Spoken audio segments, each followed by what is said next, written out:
Queridos hermanos, Jesucristo ha resucitado. Aleluya. La palabra de Dios no está encadenada ni confinada. Hoy, miércoles de la octava de Pascua, la liturgia nos regala como primera lectura el pasaje del libro de los Hechos de los Apóstoles en el capítulo 3, versículos del 1 al 10, en el que el apóstol Pedro, acompañado del apóstol San Juan, cura a un paralítico que pedía limosna a la puerta del templo. En el nombre de Cristo ponen en pie a este mendigo tullido, que sanado entra con ellos en el templo y brincando de alegría, alaba a Dios porque la fe de los apóstoles, la fe apostólica, le curó y le dio una vida nueva. El Salmo 104, que es el salmo responsorial de la misa de hoy, nos invita a dar gracias al Señor y a no dejar de invocar su nombre, especialmente en estos tiempos de confinamiento, pandemia y sufrimiento. Pero vamos a centrarnos hoy en el Evangelio de este día, que siendo extenso es de una belleza realmente conmovedora y tiene mucho que decirnos. Primero lo vamos a escuchar atentamente. Está tomado del Evangelio de San Lucas, capítulo 24, los versículos del 13 al 35, y dice así: Aquel mismo día, el primero de la semana, 2 de los discípulos de Jesús iban caminando a una aldea llamada Emaús, distante de Jerusalén unos 60 estadios. Iban conversando entre ellos de todo lo que había sucedido. Mientras conversaban y discutían, Jesús en persona se acercó y se puso a caminar con ellos. Pero sus ojos no eran capaces de reconocerlo. Él les dijo: ¿Qué conversación es esa que traéis mientras vais de camino? Ellos se detuvieron con aire entristecido y uno de ellos, que se llamaba Cleofás, le respondió: ¿Eres tú el único forastero en Jerusalén que no sabe lo que ha pasado allí estos días? Él les dijo: ¿Qué? Ellos le contestaron: lo de Jesús el Nazareno, que fue un profeta poderoso en obras y palabras ante Dios y ante todo el pueblo. Cómo lo entregaron los sumos sacerdotes y nuestros jefes para que lo condenaran a muerte y lo crucificaron. Nosotros esperábamos que él iba a liberar a Israel, pero con todo esto ya estamos en el tercer día desde que todo sucedió.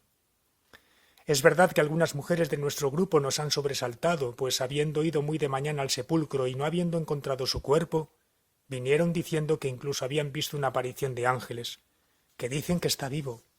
Algunos de los nuestros fueron también al sepulcro y lo encontraron como habían dicho las mujeres, pero a él no lo vieron. Entonces él les dijo: «Qué necios y torpes sois para creer lo que dijeron los profetas. ¿No era necesario que el Mesías padeciera esto y entrara así en su gloria?» Y comenzando por Moisés y siguiendo por todos los profetas, les explicó lo que se refería a él en todas las Escrituras. Llegaron cerca de la aldea donde iban y él simuló que iba a seguir caminando, pero ellos lo apremiaron, diciendo: «Quédate con nosotros, porque atardece y el día va de caída». Y entró para quedarse con ellos. Sentado a la mesa con ellos, tomó el pan, pronunció la bendición, lo partió y se lo iba dando. A ellos se les abrieron los ojos y lo reconocieron. Pero él desapareció de su vista.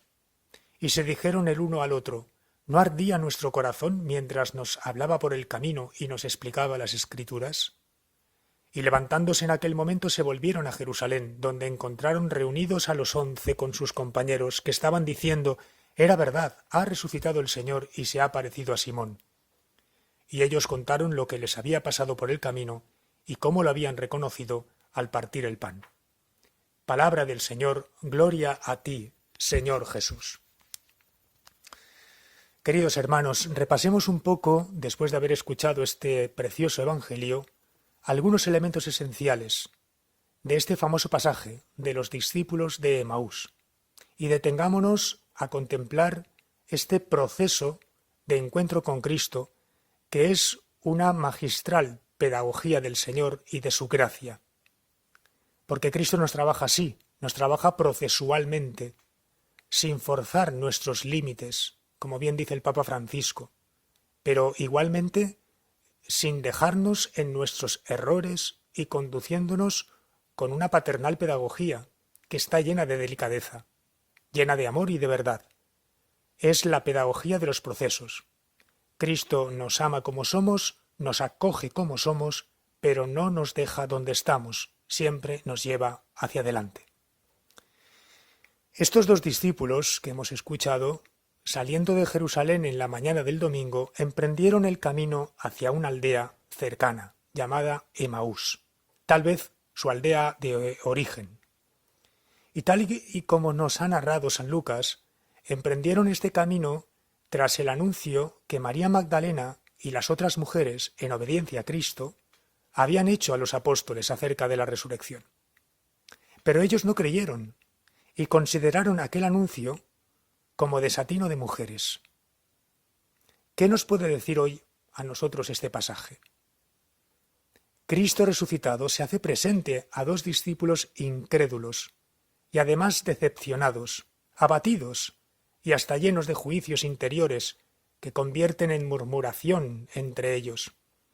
Murmuraban de los romanos, murmuraban de los dirigentes religiosos de Israel, murmuraban de las mujeres que parecen haber enloquecido y andan diciendo que ven ángeles, y hasta el mismo Cristo vivo.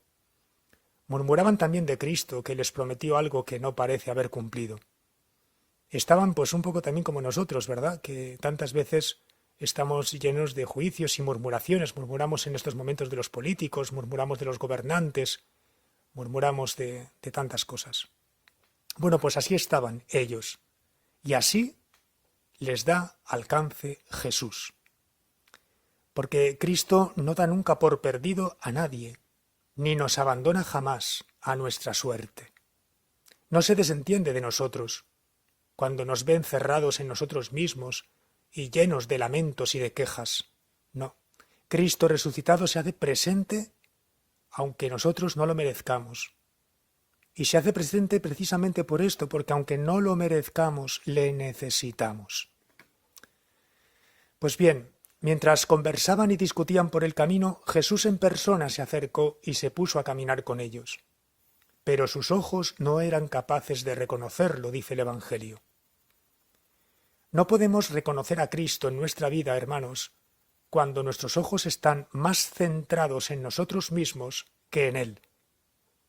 Jesús les va a iluminar y lo va a hacer mostrándose a ellos progresivamente, procesualmente, descentrándolos de ellos mismos para centrarles en Cristo.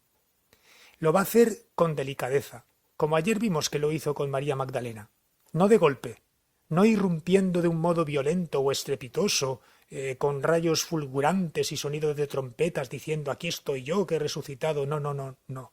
Eso solo lograría asustarlos y llenarles el corazón de miedo, a lo sumo de temor religioso, pero no de fe libre y verdadera.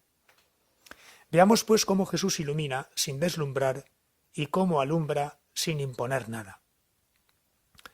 En un primer momento Jesús es un extraño, uno más, uno que no se sabe quién es, alguien que anda por el camino, por el mismo camino que yo. Es un extraño que lo podríamos confundir con cualquiera. La infinita humildad del Hijo de Dios, la infinita humildad del Redentor del mundo, resplandece en este detalle de mostrarse veladamente para no imponerse obligadamente. El apóstol San Pablo, en el conocido himno a la kénosis, es decir, al abajamiento de Dios, nos dirá que Cristo no retuvo ávidamente su ser igual a Dios, sino que se abajó, es decir, que tomó la condición de siervo y que pasó entre nosotros como uno de tantos, y así, como un hombre cualquiera, nos alcanzó. Como uno cualquiera. ¿Por qué? Pues para no asustarnos, para que su presencia no nos atemorizara, sino, antes lo contrario, nos infundiera confianza. En un segundo momento, Cristo, que ha aparecido como un extraño, se hace compañero de camino, un caminante más que se acerca y pregunta: ¿qué conversación es esa que traéis mientras vais de camino? Jesús pregunta, igual que ayer preguntaba María Magdalena.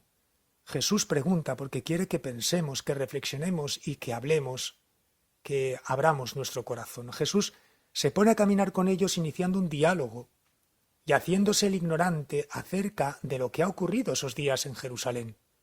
Él es el protagonista principal de todo lo acontecido, pero hace como si no supiera nada. ¿Por qué? Pues para dar la oportunidad a esos dos discípulos de sacar toda la noche que llevan dentro, toda la decepción, todo el sentimiento de frustración que les embarga, todas las heridas de sus corazones. ¿Pero cómo? ¿Eres tú el único forastero en Jerusalén que no sabe lo que ha pasado allí estos días?, preguntaban ellos asombrados. Y comienzan entonces a narrar. Lo de Jesús Nazareno, si lo hubieras conocido, fue un profeta poderoso en palabras y obras, ante Dios y ante todo el pueblo. Tenía palabras de vida eterna, obró milagros increíbles, nos infundió una esperanza que nuestro pueblo hacía ya tiempo, que casi había perdido por completo. Pero nuestros jefes no lo aceptaron y lo entregaron a Roma para que lo crucificaran. Todo ha terminado en una cruz romana una vez más. Es cierto que él nos dijo que resucitaría, pero ya ves, nada. Nosotros esperábamos que iba a liberar a Israel, pero ya estamos en el tercer día de su muerte y todo parece un sueño, una vana ilusión, un fraude. Es verdad que algunas mujeres han ido al sepulcro y al verlo vacío han vuelto diciendo que él está vivo, pero ya sabes, cosa de mujeres. Jesús, como el Maestro divino que es, entrando en conversación con ellos, logra entrar también en sus corazones, logra entrar en sus vidas y palpar sus frustraciones. Por eso llega un tercer momento. Cristo ha pasado de la humildad de ser un extraño a la delicadeza de ser un compañero. Cristo pregunta. Ellos cuentan su tristeza, le exponen la profunda decepción que les embarga y se muestran incapaces de creer. Oyeron lo que las mujeres contaron, pero lo tomaron por histeria femenina, por ilusión. ¿Y ahora qué? ¿Cuál es el tercer paso? Jesús, que primero fue un extraño y después un compañero de camino, ahora se vuelve maestro. Y como buen maestro, les va a enseñar la verdad, les va a mostrar todo lo que sobre él profetizaron las Escrituras y les va a hacer comprender que todo se ha cumplido y que el testimonio de las santas mujeres era verdad. Les va a enseñar, sí, pero Jesús en esta enseñanza también va a corregir, porque la corrección es un ejercicio de caridad ineludible en el camino de la fe. Corrigen los padres a sus hijos si de verdad los quieren, corrigen los maestros a sus alumnos si de verdad los aman, corrigen los pastores a su pueblo cuando el pueblo se equivoca. Jesús es un maestro que corrige, y corrige con palabras nada agradables de escuchar. Pero qué necios y torpes sois para creer, dice. A veces, hermanos, se enfatiza tanto la ternura de Cristo, la bondad de Cristo, la dulzura de Cristo y su mansedumbre, que puede silenciarse la firmeza de Cristo y la aspereza de su corrección, expuesta a veces con crudeza, una corrección hecha sin aditivos que endulcen, ni edulcorantes que quiten esa cierta amargura que contiene toda verdadera corrección. El amor verdadero comporta corrección siempre. Y la Escritura nos invita también a la corrección fraterna como un ejercicio de caridad fraterna. Si ves que tu hermano se equivoca, corrígele con humildad, pero hazlo, por amor. Aquí el término griego que se emplea para decir que no entienden nada es anoetoi, que significa estar sin inteligencia, estar sin la inteligencia de la fe. O sea, que estos discípulos están sin capacidad de pensamiento creyente, les dice Jesús. Están tan centrados en sus criterios propios, tan centrados en sus razonamientos puramente humanos, que han anulado casi por completo lo que podríamos llamar la lógica de la fe. Y miran la realidad de una forma completamente superficial, epidérmica, sin ninguna profundidad. Y no podemos relacionarnos así con los acontecimientos de la historia. Si los vemos así superficialmente no entenderemos nunca nada. Jesús es un maestro que enseña y corrige y que despierta con su corrección nuestra conciencia adormecida tantas veces y hasta anestesiada.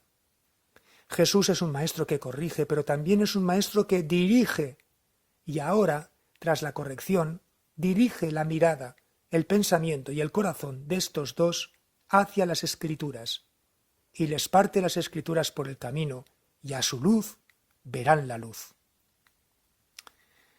En un cuarto momento, Cristo, que comenzó siendo un extraño, después se hizo compañero de camino, convirtiéndose también en maestro que corrige y que dirige la mirada a la Escritura, un maestro que enseña, pues ahora cuando llegan a la aldea, da un paso más en la vida de estos dos discípulos y se convierte en amigo, amigo que se sienta a la mesa, y se sienta a la mesa porque aunque para dejarles en completa libertad él hizo ademán de seguir adelante, ellos le invitaron a cenar, diciendo quédate con nosotros porque atardece. Y sentado a la mesa, les partió el pan, y de pronto este Cristo vivo y resucitado da el último paso en este proceso. Ya no es un extraño, ya no es solo un caminante, ya no es solo un maestro que se vuelve amigo, de pronto Él es el Señor de la vida, el Señor de la historia, el Señor, el único y verdadero Señor. Por eso, hermanos, ahora antes de concluir debemos hacernos una pregunta. Tú y yo también somos caminantes de Emaús en esta vida. Tú y yo también llevamos quejas y dudas en nuestros corazones. Llevamos frustraciones y decepciones en nuestro interior. Y en estos momentos de pandemia, tú y yo llevamos sufrimiento y muchas preguntas en el alma. Pero tú y yo, de igual manera, hermanos, también hemos sido alcanzados por Jesús. Y con su admirable pedagogía, con su paciencia y su amor, Él nos acompaña, nos corrige, nos escucha, nos comprende, nos enseña la verdad.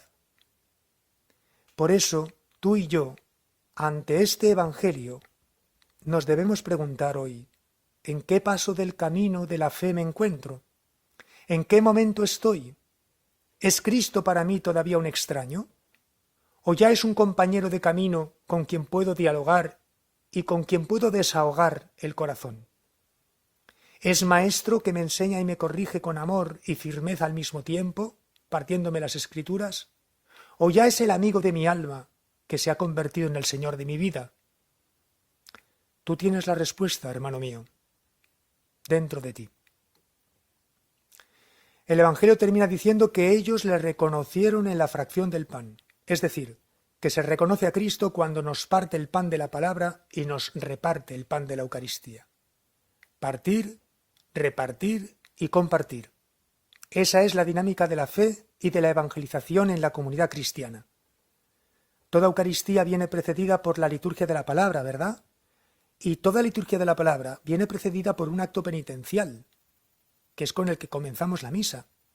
Y es ese acto el momento en el que reconocemos nuestros pecados. Nos sentamos a la mesa con Jesús tras haber reconocido lo que Él nos dice, nuestra necedad y nuestra torpeza para creer.